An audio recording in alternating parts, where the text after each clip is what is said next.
You're listening to the Fan to Fan podcast, and today we're talking about Orson Welles and his 1938 classic broadcast, War of the Worlds.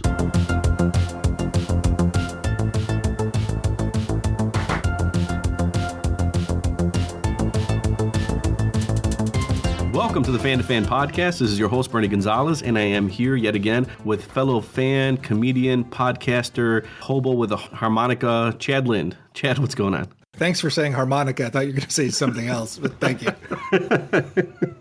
So I mean, I know you've always been a fan of Orson Welles, but the one thing that kind of started this was an article that I read about the idea of false documents. I just thought it was an interesting theme, the idea that a false document is a technique employed to create verisimilitude in a work of fiction, and then by inserting documents that appear to be factual, an author can create a sense of authenticity beyond the normal and expected suspension of disbelief for a work of art.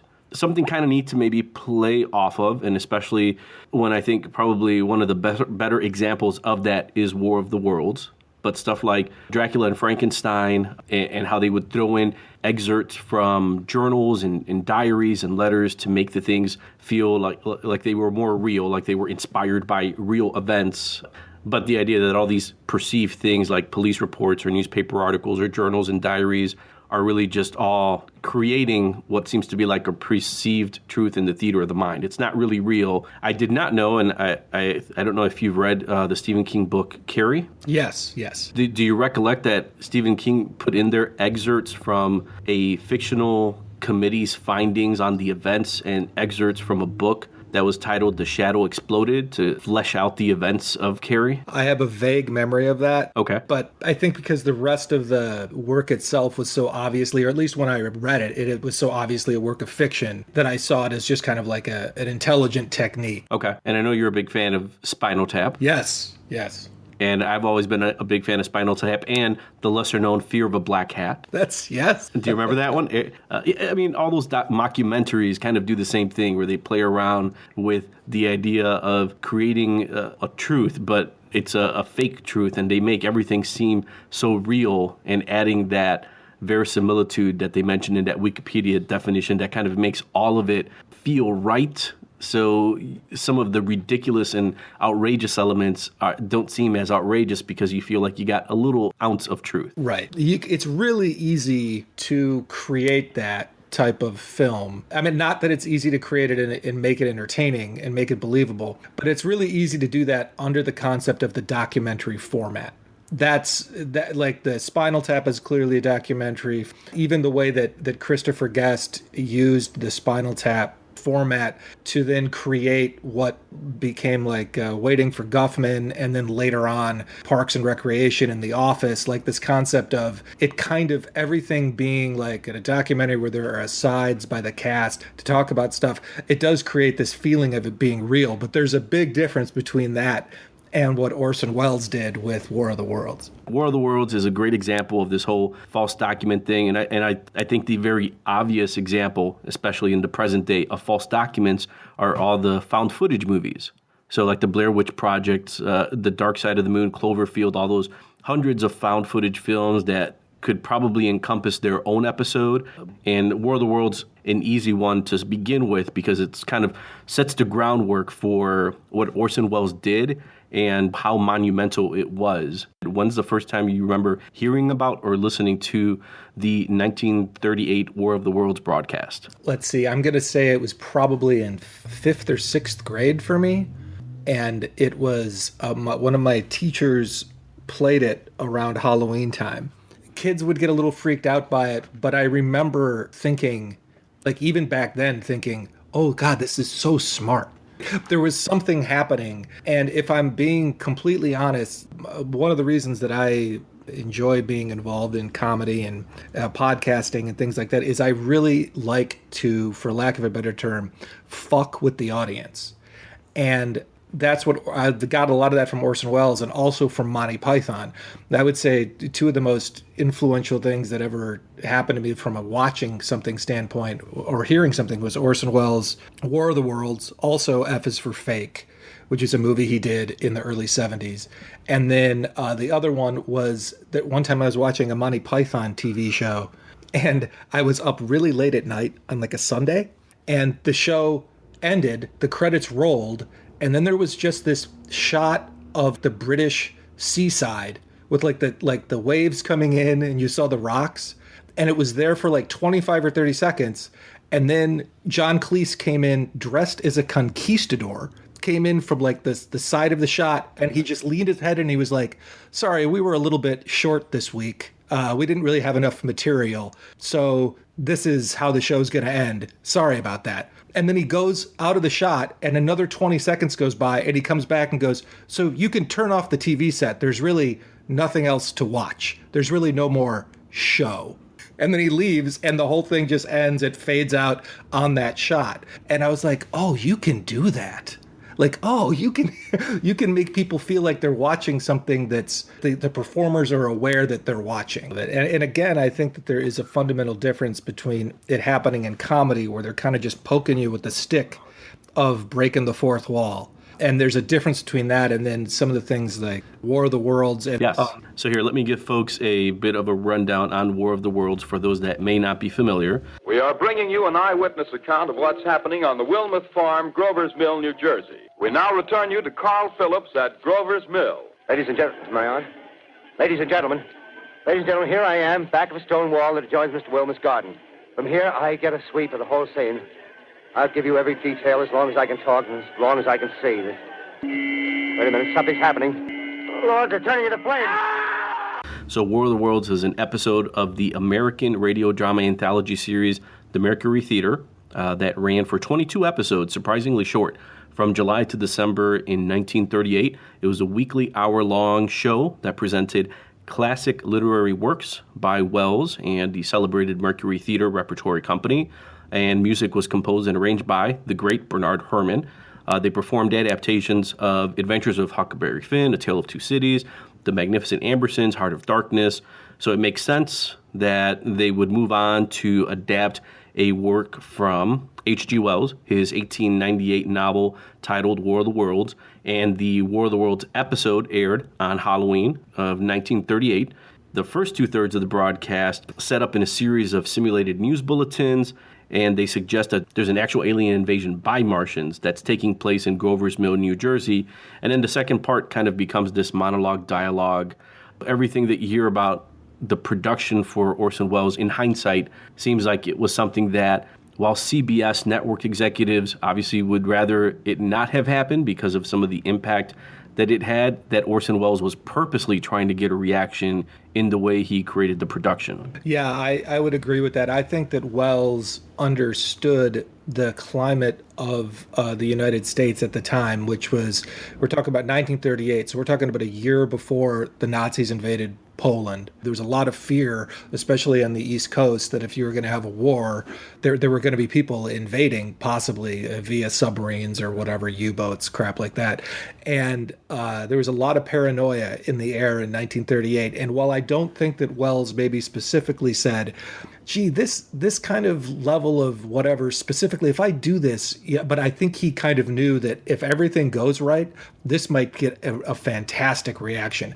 And one of my favorite things to listen to, and I still listen to Orson Welles on a weekly basis. There are a number of podcasts that have anthologized his work at Mercury Theater and also the Campbell Theater and the Third Man audio and all those different things, The Shadow, all of those. And I try to listen to them because he's a master manipulator.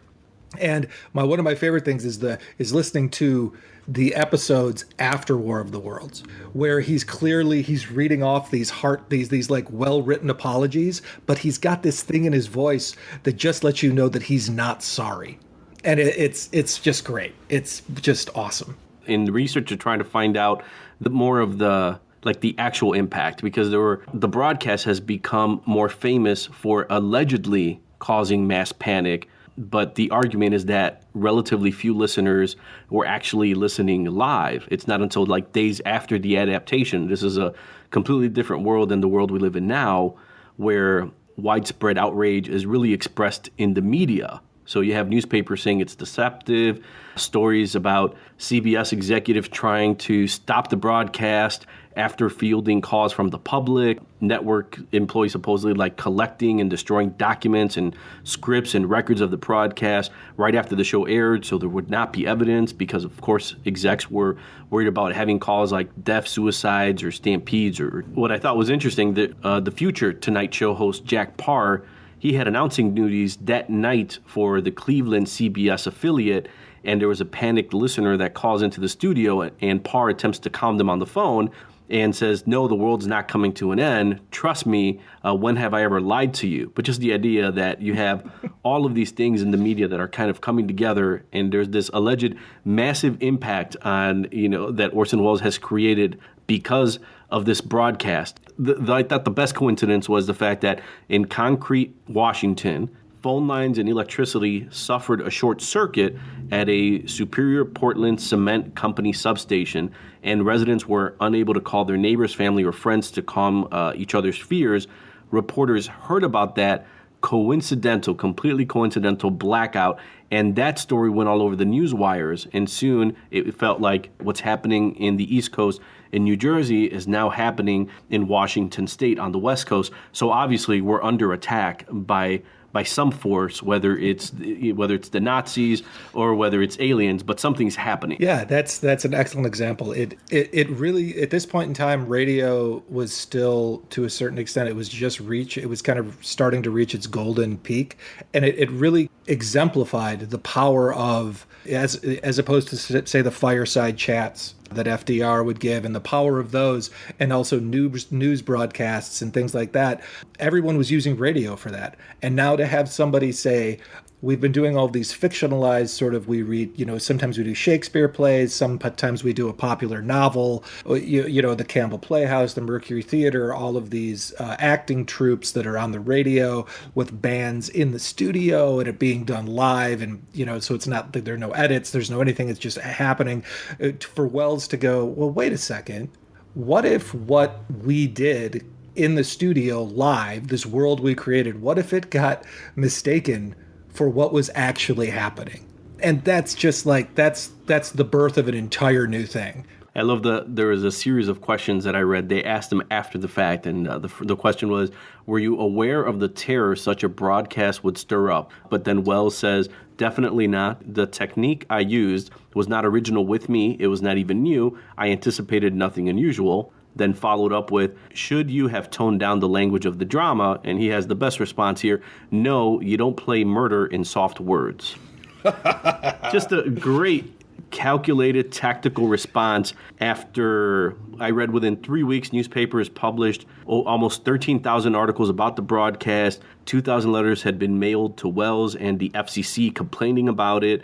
I mean, just the idea that if this was his intention, was to kind of stir the listening audience.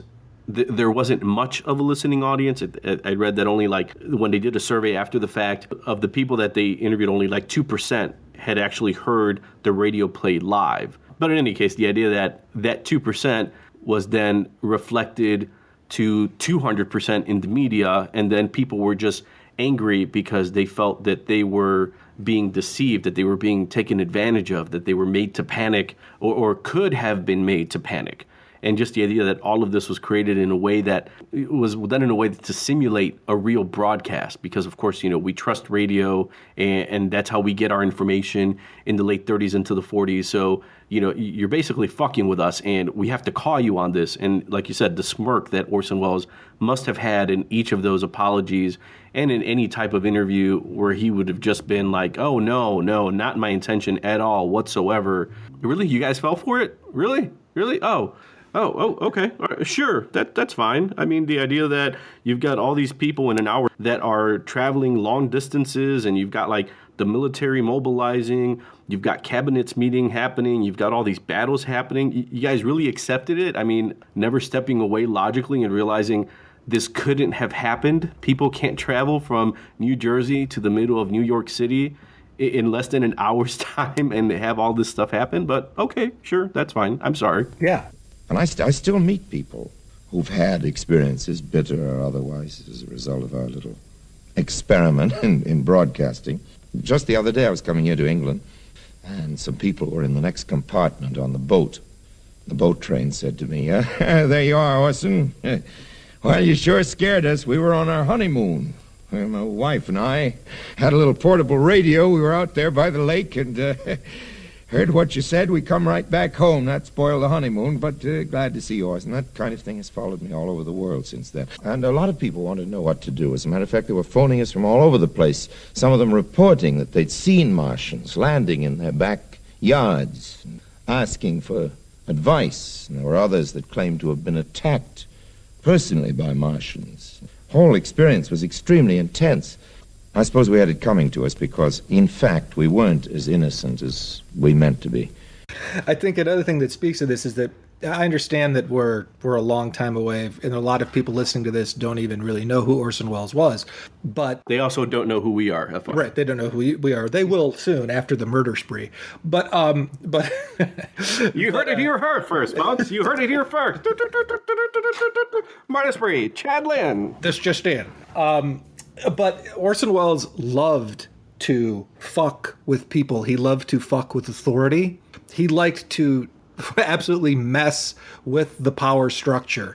You know, he had a situation where he got the performers unions in New York City to basically go on strike. This is well before the Mercury Theater. He also did a play called Voodoo Macbeth, which was an all African-American version of Macbeth in New York City in the 30s.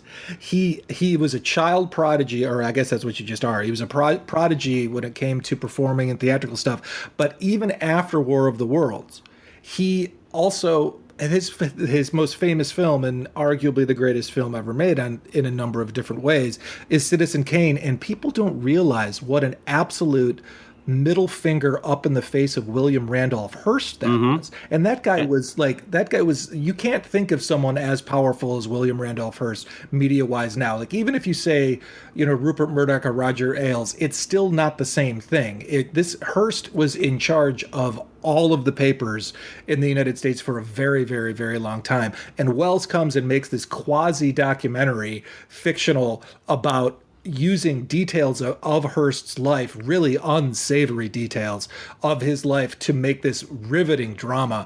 And that's one of the reasons why Citizen Kane didn't become a larger hit, was because Hearst still had enough power to have it criticized in his papers and not shown at theaters that he owned. And I mean, Welles's entire career, to a certain extent, is just him not being able to deal with authority and basically telling it to fuck off whenever he gets a chance, which is why he's a hero of mine. And he does that all at the age of 25, because I knew he was very young when he directed Citizen Kane, but the thing, before that, at the age of 16, loses his parents very early, goes to Europe, in the UK, and basically says, I'm Orson Welles, you may have heard of me, I've done a number of different plays, and they're basically like, we can read through your bullshit, but you seem charming enough, so we'll go ahead and put you in a few plays, and all of that well before he creates Citizen Kane. But just the idea that he does all this at such a young age, and with the intention of basically going to the industry, and even in his first contract with RKO, right, where he goes to them and says, okay, well, I've got some leverage on my side now between Citizen Kane. The other thing, too, is that another funny thing to listen to now, there's an awesome Mercury Theater or Campbell Playhouse thing where there had been a situation where somebody had come up to Welles and told him on the production staff, one of the bigwigs had said, listen, we're going to have somebody else produce these. We don't think you're wearing too many hats. So you're not. So we just want you to act in this one, and we're going to bring in another producer. And so the show goes live on the whatever Sunday night or whatever night it was that it was live, where people were just sitting around listening to this because that's what you did. And Welles is one of the voice actors and the main voice actor, and he comes out, he reads the introduction, but the producer, it's all happening too fast. And the producer isn't up to speed, and he keeps motioning to Welles during the performance to ask him what to do and what to help. And Welles, you can hear him saying this. He will read his line, and he'll just be like, And that's one of the reasons why I love you. And then he'll take a step back from the mic and he'll say just audibly enough, no, you're running this. I have no idea. You know what? I'm not running this anymore. And it's happening on the air. It's so great. It's so great. In just a few seconds, Chad and I will conclude our conversation. But in the meantime, remember you can find the Fan to Fan podcast at www.fanpodcast.com. Facebook, just search Fan to Fan Podcast. That's FAN, the number 2, FAN, or on Twitter at Fan to Fan Podcast. I'd love to hear from you, so reach out, send the message, and let me know what you think of the show. Thanks. And now, on with the show. Goes back to that master of manipulation thing. I have always been a big fan of Touch of Evil. I think I am more of a fan now. I read a story on how Charlton Heston gets the script from the studio. He likes it. They want to bring in Orson Welles, but as an actor, not as a director. So this is the studio trying to control his impact on the film. But after he decides, yeah, I'll go ahead and I'll be in the film. I'll be the heavy in the film. But you know what? I might just go ahead and direct this, because Heston was trying to influence that too and say, well, if you're going to bring Orson Welles in, at least let him direct. So then Orson Welles gets the directing chore, brings in Janet Leigh, and on the first day of shooting, he decides to do the interrogation scene. On the shooting schedule, it's supposed to last 3 days. So the execs come in just to make sure that, he doesn't go off the edge, because at this point, Orson Welles had that reputation. So they go in for the first day of shooting, and it's early, like any good day of shooting. He's set the tone, the cinematographer is there, cameramen are there, actors are ready to go. They're ready to shoot this very intense scene, and then nothing happens. He doesn't shoot a single inch of film until 5 p.m., but the entire time during the day, they're walking through the scene and going through the scene over and over again. And then the execs are like, oh shit, we really screwed up. We wanted to get Orson Welles, and we got Orson Welles. This is not what we wanted. We wanted the actor. Now he's coming in and he's dictating everything. But instead, Orson Welles just says, all right, guys, let's go ahead and shoot this. But they had walked through the entire thing so many times. He does it 2 or 3 times. And even has that one big continuous shot in there. But at the end of it, he's just like, good, we got what we needed. So at the end of 1 day of shooting, he's already saved them 2 days on the production. But he wanted to do that just to show the execs, I know you guys are going to come here and look over my shoulder, so I'm going to appeal to you in the best way I can, which is in the bottom line. And while the film it didn't come in under budget necessarily or anything. It came in on budget, on time. But that was just his way of screwing with people who thought they could screw with him and say, okay, well, I know you're coming in to control me. Well, I'm going to give you the last thing you would expect, which is to save money, and then you'll leave me alone so that I can create the vision that I want. Again, just master manipulator, more reason to love Orson Welles. Yeah, excellent story. So you mentioned his work, F is for Fake, and I thought that was another great example about the idea of a false document, and that one kind of deals with journalism and art forgery. Oh, my Lord. So F is for Fake, without giving anything away of what happens, everything pretty much occurs in plain sight. Welles is narrating the whole film. He also appears in it any number of times. He picks stories that are real, but then he will deviate from the reality within the real story to go to a false conclusion. And he also explains to you at the outset that for the next hour, everything I say will be real. And he holds the audience to that pact.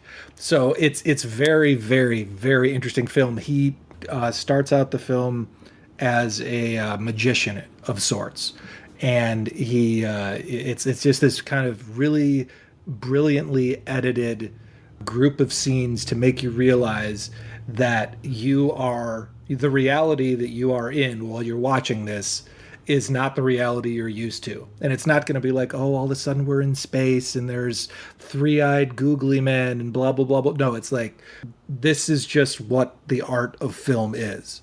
At this point in his career, I think Welles had gotten to the point where he was basically saying, don't these idiots understand that everything they see on screen is made up and it's through the director's eye? So this is how I'm going to let you guys know that even if it's like a popular Hitchcock movie or a popular John Ford movie or one of the, like The Graduate or, the French Connection or whatever, any of the newer movies that were out at the time that were getting a lot of acclaim, he's basically saying they're all tricks. Everything is false. Everything is fake that you see on the screen. And he shows you exactly how. Like if you pay attention in that movie, F is for fake, and you watch it, your mind will just shift. You'd just be like, oh shit. Like, oh my God. It's great. It's just like being manipulated intentionally, as opposed to watching other films where you're being manipulated and you don't really know it. Like you feel like, oh, I want to go see a movie and I'm supporting this film, but you don't understand how much you're being manipulated. Wells is saying you're always being manipulated. And it comes out in 1974, well after he already has the reputation of a manipulator because of War of the Worlds. And in an extent, Citizen Kane, in a way of trying to retell history, right? It's like, hey, if Hearst has the ability to tell his version of the story through his power and his influence, what if I, in a cinematic sense, told his story the way I feel it should be told? His version through his newspapers are not the truth, and my version is not the truth. But either way, is that really what matters? It's right. Just the idea that he's letting you know along the way, truth is not my thing, but I will hide this deceptive narrative in truth, which doesn't. And I think the ultimate thing is that it doesn't take away its impact. War of the Worlds had a reaction because people thought it was true, regardless of if they heard it or not, but what they heard after the fact, of people running around panicked in the streets, thinking aliens had actually attacked Earth, or even watching something like this movie, F is for Fake. But just the idea that you're watching something and he's telling you, what I'm telling you is the truth, but it's my truth, and you should know this. Right.